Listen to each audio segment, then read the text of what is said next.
Welcome back, everyone.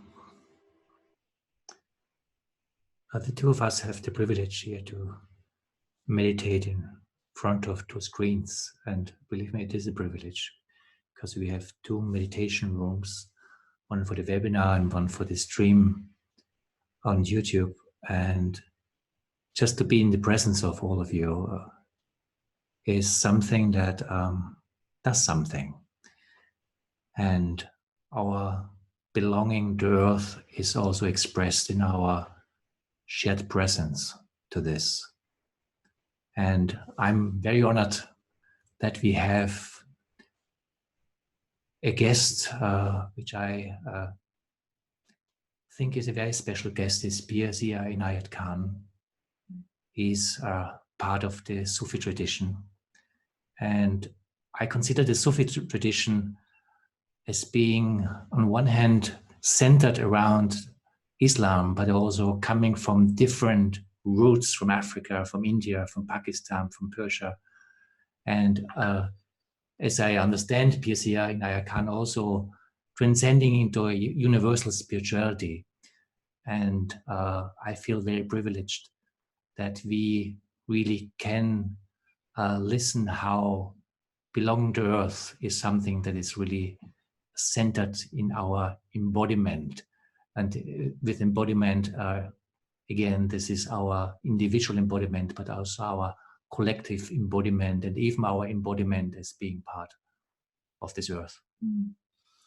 And I find that being able to introduce you, Pir Zia, as one of the I would consider one of the most powerful mystics of our time, and that you are really lifting up the mystical roots of that are at the deepest part of every tradition, and bringing that together with our rootedness on earth, I find quite extraordinary. And I'm very touched and honored, as Thomas was saying. I agree completely in being able to introduce you to our global effort, our bringing together. We have several thousand people signed up. We have a couple of hundred people with us, I think now, from all over the world, to bear witness to our deepest belonging to Earth. And with this, if we may hand over the word to you. Thank you very much for being with us. Thank you. Thank you so much. And I am truly honored and humbled to join in this noble endeavor with friends in Germany and all across the world. This is an inspired undertaking. The undertaking of arousing attention and bearing witness to this moment on earth as embodied souls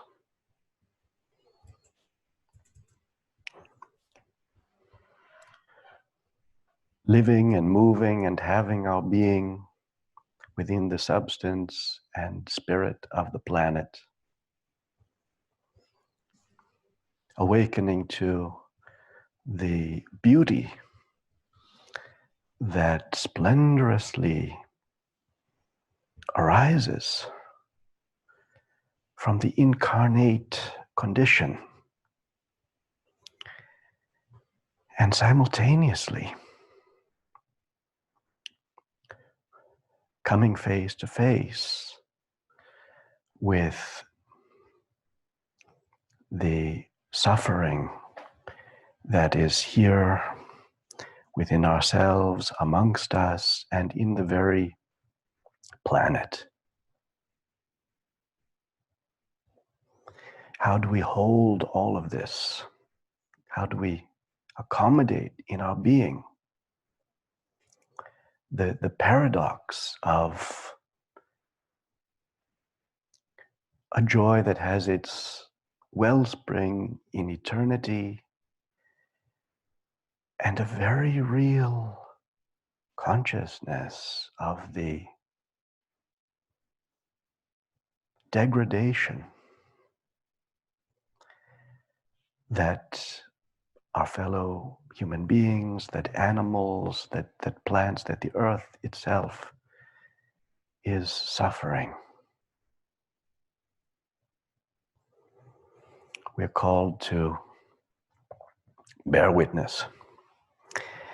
And in Sufism, the word witnessing is shahadat.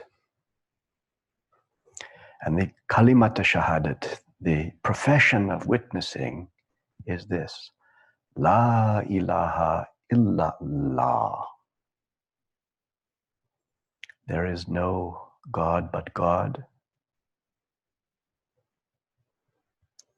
Meaning, indeed, there is no object of worship but God. There is no destination but God. There is no beloved but God. There is no being, no finding but God. All of this is divine. This, in which we live and move and have our being, is God's own self-expression through soul, through mind, through body, through the intricate biological sophistication of Earth's vast interconnected ecosystems, and simultaneously through the simplicity and all pervading ubiquity of the spirit that unifies, that is ever and always one, throughout the diversity of manifestation and the multiplicity of the multitudes of the beings arising in the waves of becoming surrounding us. The Quran Sharif says, a good word is like a good tree, firmly rooted and its branch reaching up into heaven.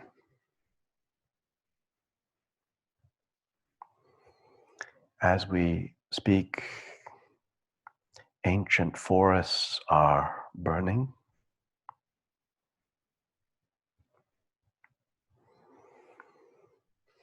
And trees are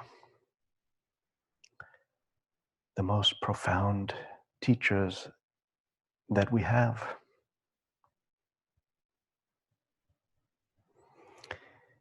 It was for a reason that Abraham sat under an oak and the Buddha sat under the Bodhi tree. The tree is firmly rooted in the earth and its branches reach into the invisible. What is happening here? What is this earth? The invisible is emerging into manifestation, into expression, into a multitude of beings. And this physical world simultaneously is evaporating again into the invisible. There is a descent and an ascent. Spirit corporealized and body spiritualized. This would not be possible if spirit did not exist. This would not be possible if body did not exist. But in the hieros gamos, in the alchemical marriage of the contraries, a third thing is born. And that third thing may be called the child of the heart.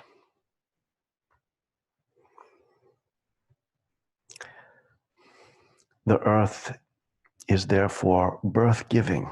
The earth is often imagined as maternal for a reason.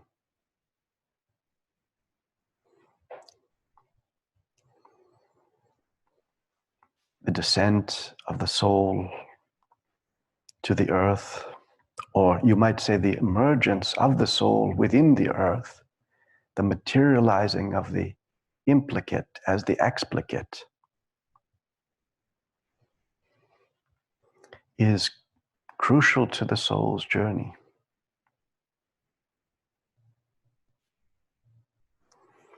This matrix, the living planet, is the garden of truth.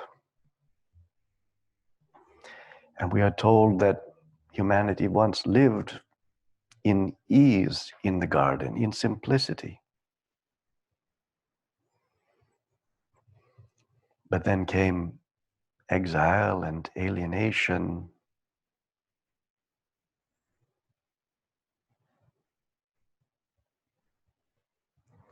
How is the earth to be greened again when we have fallen into the exile of a disenchanted world?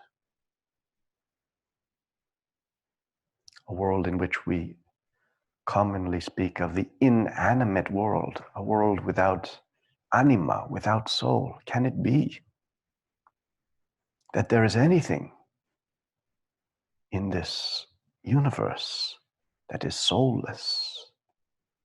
The very idea underscores our forgetting, our alienation. How to return to the garden? How will the ego become the heart?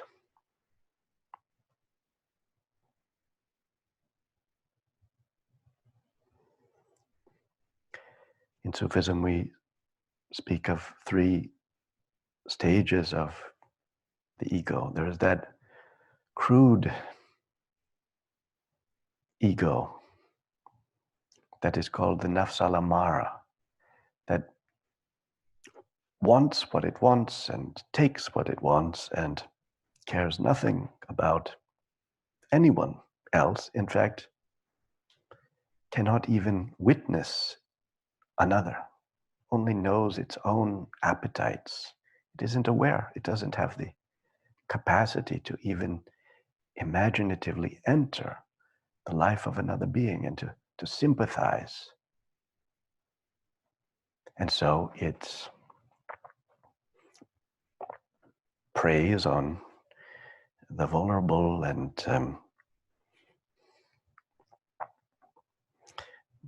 seeks to enlarge its dominion endlessly. We all have something of this inclination in us.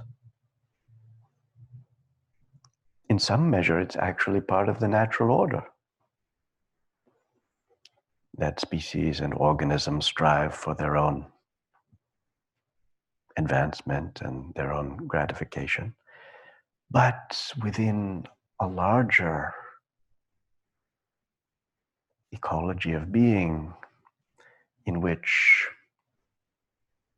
there are checks and balances, there is an overarching harmony that instinct, animal instinct, is answerable to, responds to. Ourselves, we've lost that linkage with the circle of life. We've gone too far from the animal in ourselves, so that this nafs al-amara has reached overdrive, and the consequences are visible all over the earth as the glaciers melt, as the rainforests burn, as topsoil erodes, as heaps of waste pile up on land and in sea.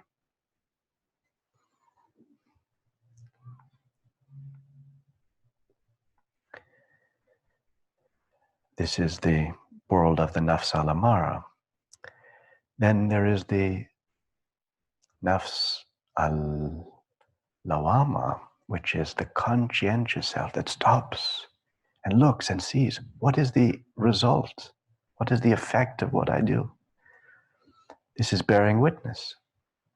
Our gathering is for this purpose.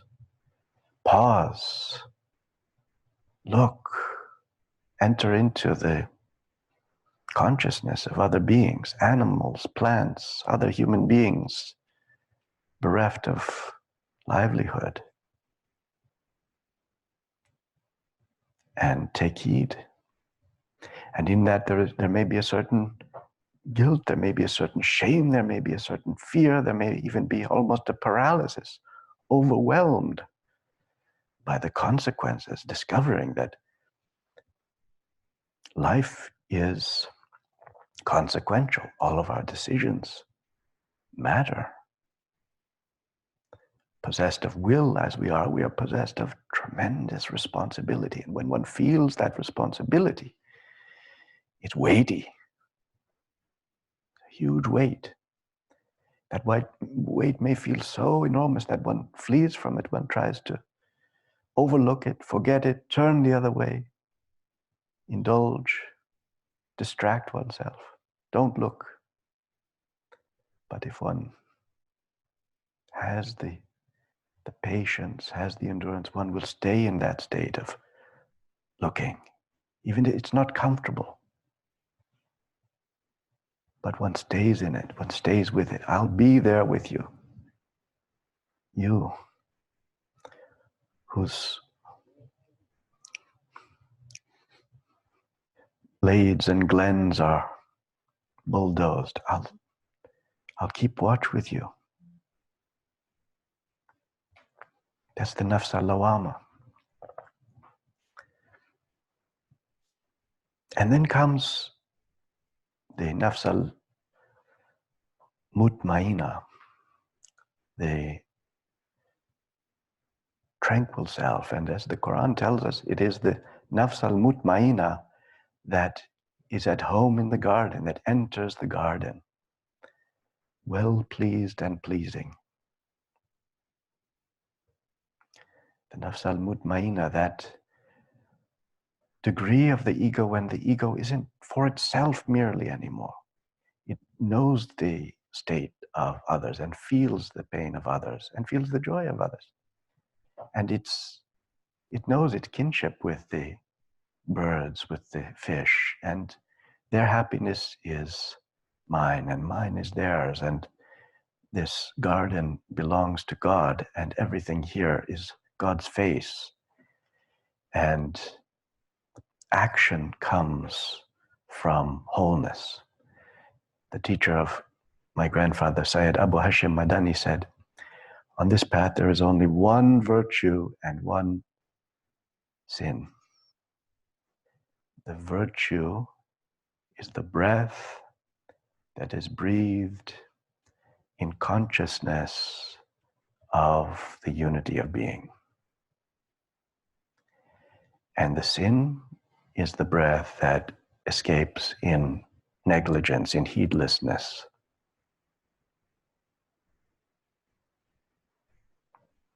So all acts that arise from connectedness, from the profound sense that you and I are not separate, all acts that arise from that wisdom tend toward the good, tend the garden. And all acts that arise from a fractured consciousness, which is separative, which prefers myself to you,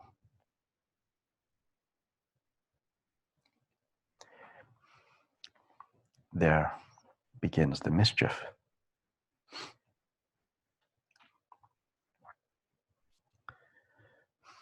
What glory and what agony to walk upon the earth today.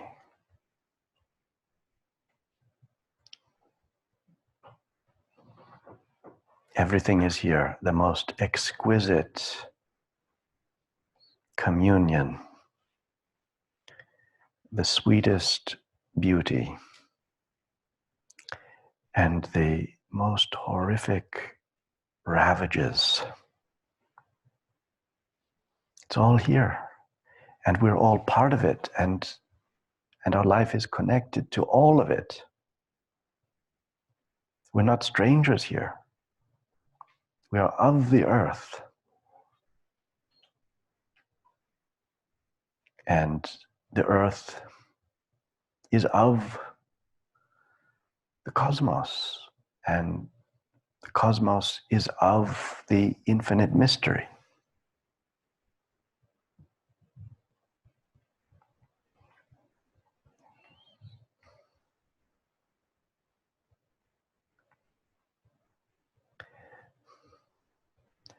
But we are not bystanders. We are part of the great mystery's own unfoldment, and the choices that we make, fundamentally choices in our consciousness, in our attunement.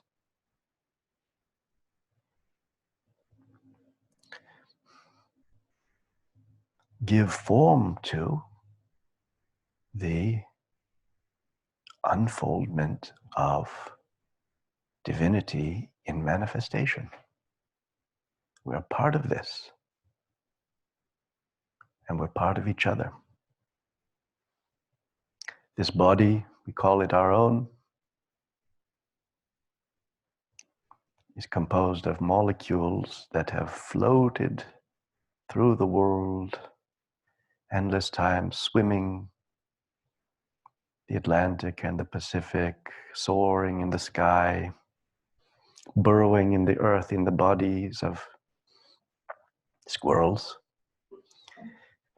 and wriggling in the bodies of worms, flowing in rivers. This substance that we inhabit is Earth's story. And it didn't begin with this configuration. It won't end with this configuration. And this configuration itself is in constant flux, continuously renewed and nourished by the earth. When we breathe, our breath sustains us. We live by breath. But every breath is breathed in concert with all breathing beings. The teachers who are trees, the trees who are our teachers, exhale the oxygen that we inhale and imbibe our own exhalations. And so Earth's atmosphere is communion, pure communion. We live by this communion. Every breath renews us by virtue of our participation in the vital communion of all breathing beings.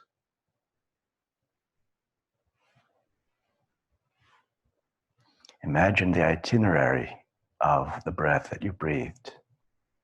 Comes into the body, swirls around, quenches a deep thirst in your cells, and flows out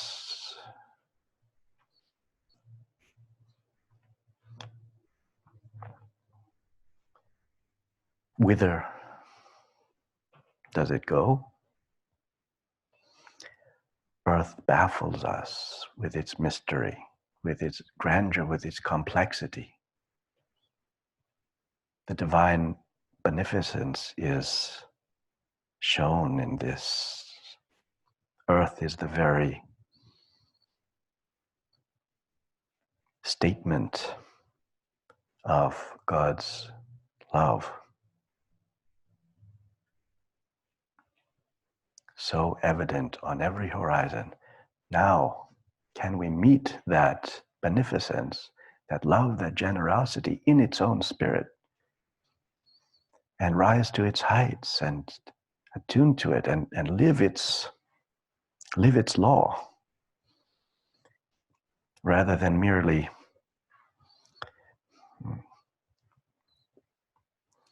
usurping its abundance and aggrandizing some illusory notion, namely the separate egoic self, which is in the end purest fiction.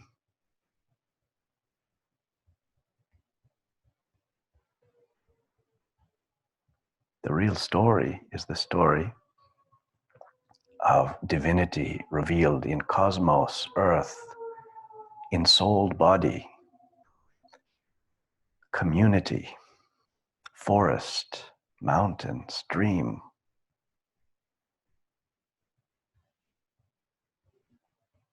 Light awakening to itself. Here, now, on earth.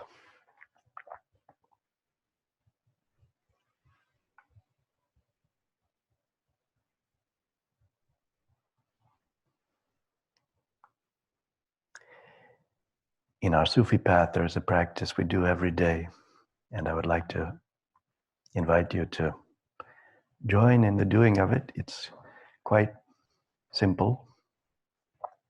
It's a practice to connect with the living elements: earth, water, fire, and air. Maulana Rumi said in the Masnavi, earth, water, fire, and air are God's servants. To us, they seem lifeless, but to God, they are living.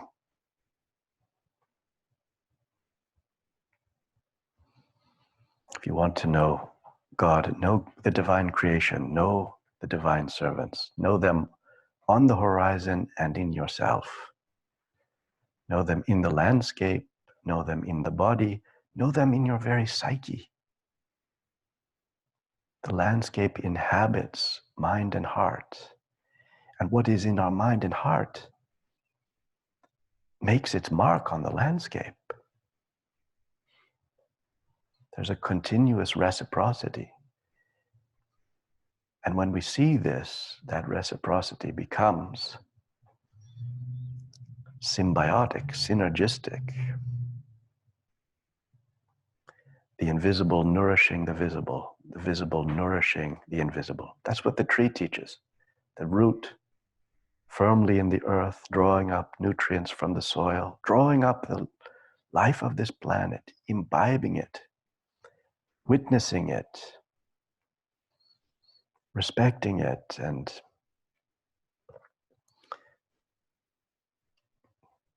deriving its vitality. And simultaneously, the tree drinks the light of the sky, the celestial light, which gives rise to those sugars that the tree ingests and sends down to the roots. So the visible and invisible meet and mingle in the heart as it awakens.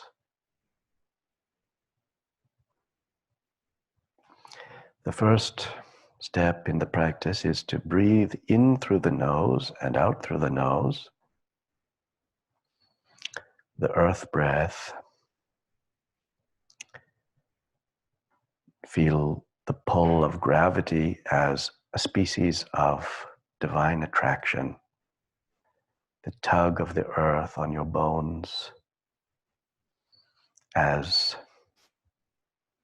love.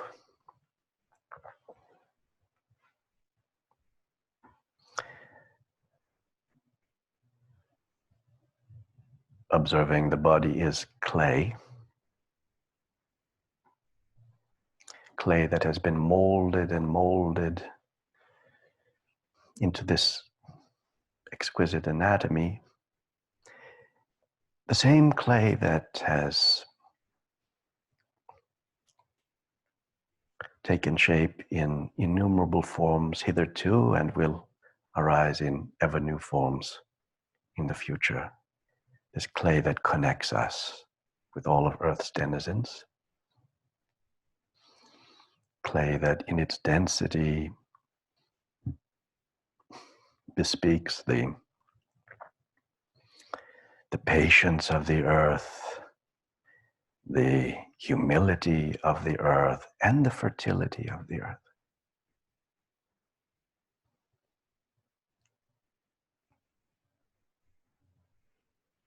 And the earth breath rolls out horizontally over the land, over hill and valley. Let your breath sprawl out in all directions, rolling over the landscape, communing with the earth.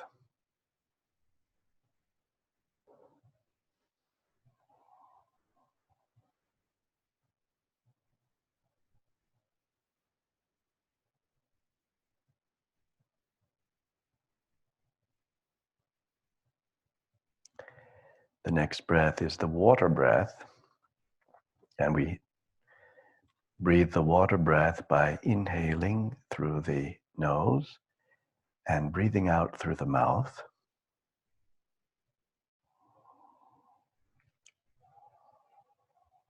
Now the movement of the breath is descending, falling like rain or like a cascading waterfall, pouring down. And we're conscious of the flow of water in the arteries and veins and tissues of the body which is mostly water. It appears solid on the surface, but like Earth itself, made up greatly of water. And the same water that flows in the oceans and in the rivers flows in these veins and washes out again, flows out again into the underground reservoirs and evaporates into the sky. We're part of the great hydrosphere, the constant churning, flowing, tumbling movement of water across landscapes and through beings. It's water that quenches the deep thirst in us and irrigates the crops and the forests. Let it flow pure. These sacred rivers, let us preserve their purity, their life. Let us walk on their banks in reverence. Protect the sanctity of this livingness.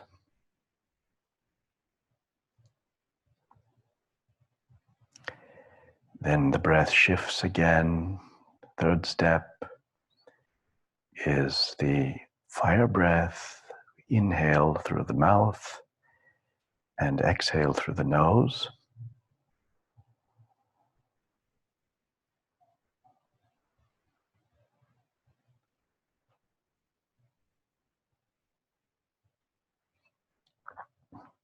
As the process of digestion produces in one's flesh a great heat, a flash of heat and radiance,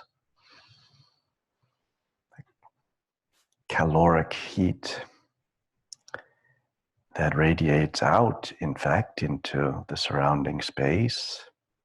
So the boundary of your body is not just as it appears, but if you identify with the flame of your heat and light. You see how you are warmed by warm bodies, most magnificently, most constantly by the sun, which envelops the earth. The earth moves, you might say, within the sun. The sun's light bathing the whole solar system as the earth gently turns and is illuminated and energized, and our actions, words, and even thoughts are empowered by this constant assimilation of solar power.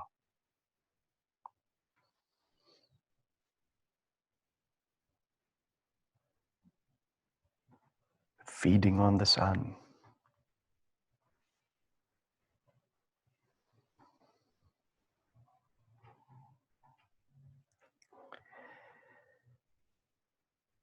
But then the breath shifts again. Now breathe in through the mouth and out through the mouth. Very fine, vast breath that stretches out into the room and beyond, into the sky, and descends upon you from the vastness of the sky. The breath of air, formless, invisible, yet constantly quenching the thirst in every cell for breath. Breath is the purest taste, the primal nourishment. Every inhalation is another birth, and every exhalation is another dissolution. So we're reborn with each inhalation,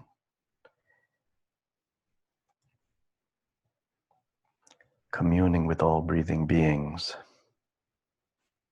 in the atmosphere.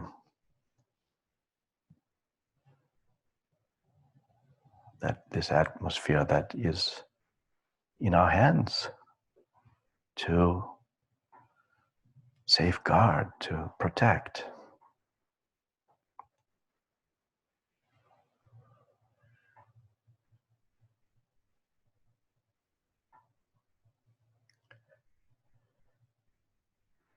And the sky of mind is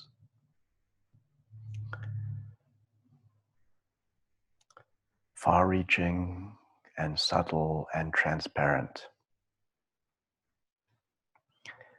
So our breath returns now to the ordinary course, but in the breath now, awake and alive, are the spirits of earth, water, fire, and air,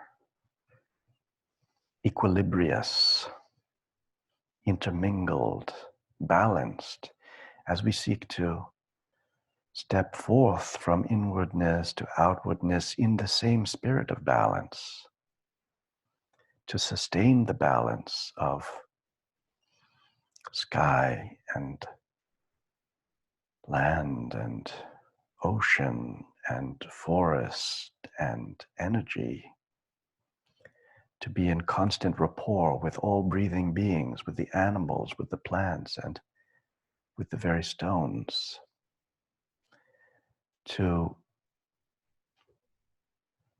be disciples of nature, to practice the way of nature, to build in the fashion of nature, to be humble before the wisdom of the earth, to serve God in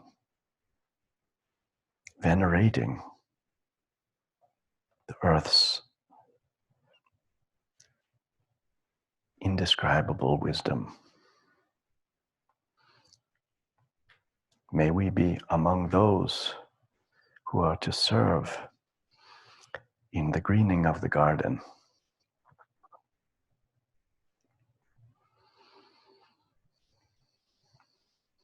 Beloved Lord, all this is of you. the blue sky, the green forests. These are yours. These are your signs. These are your words. This is your speech. And we too, we are of this. There is no separation. The harmony of your speech gives the meaning that reveals what we are to learn here. May we read your book.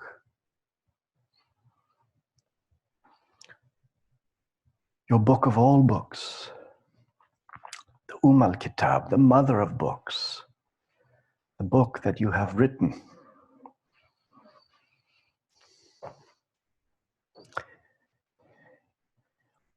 In the cosmos, the book that is the cosmos.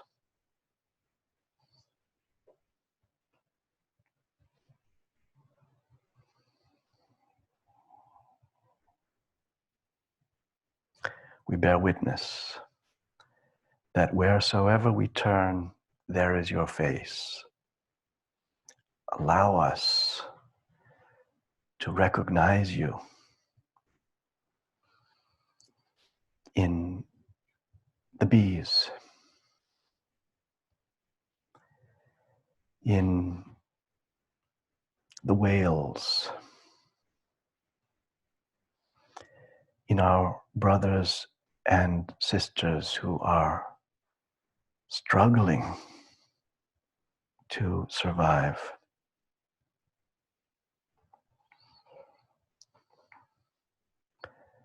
Be with us that we may be with all that you have made in a communion that will be everlasting. Amen.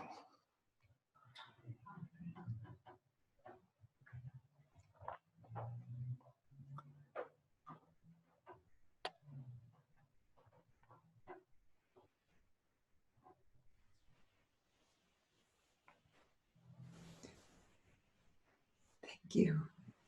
Thank you very much. Thank you.